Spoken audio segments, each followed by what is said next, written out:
Can we borrow you?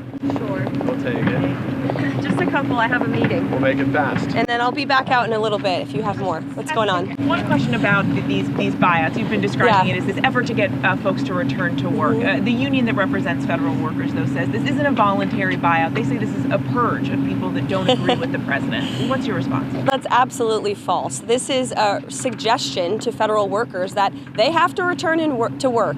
And if they don't, then they have the option to resign. And this administration is very generously offering to pay them for 8 months. 6% of the federal workforce in the city actually shows up to work. That's unacceptable. We're all here at work at the office. There are law enforcement officers and teachers and nurses across the country who showed up to the office today. People in this city need to do the same. It's an overwhelmingly popular policy with people outside of Washington, D.C. President campaigned on this, and his administration's keeping the promise. Quick question to follow up on that. How much more is it going to cost? Because a lot of the space has now been given away. Leases have expired. New purchases need to take place.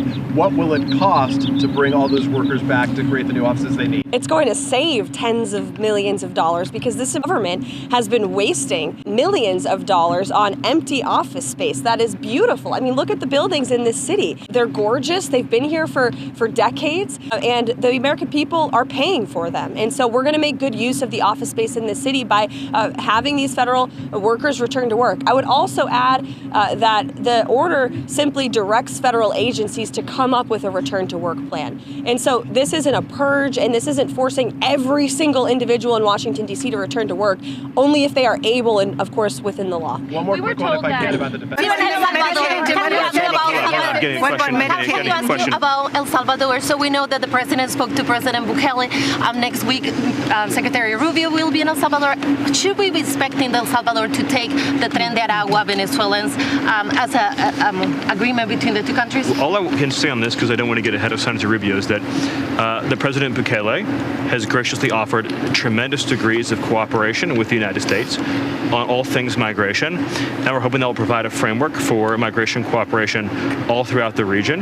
And I think it's very clear that President Bukele is going to be a very great and strong partner for this administration and for the United States. And how that means getting Venezuela into El Salvador? Because, I mean, right now we don't have relationships with Venezuela. Well, it is our full expectation that Maduro will accept all flights of TDA gang members back to Venezuela. Yes. Is the Trump immigration method applicable to Europe? Europe has a huge immigration problem. Is that method of deportation, repatriation applicable to the continent of Europe? If I understand your question correctly, you're asking, should Europe consider mirroring our own policies? Absolutely.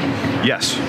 Mm-hmm. Absolutely. How? Yes. Well, I mean, it's simple. I mean, you have to establish a policy that says that anyone who crosses the border is going to be immediately repatriated, that anyone in the country illegally is subject to removal, of course, prioritizing public safety and national security, as well as we've done, is a general matter, suspending refugee resettlement, which of course poses enormous burdens on local communities and populations. Any other questions? Just on the tariff administration is with countries from South America, as Brazil, for example, in this deportation flights. Oh, deeply engaged. So, look, it's the president's expectation that countries all across the world participate fully in the enforcement of immigration laws, and in particular in the repatriation of their own citizens.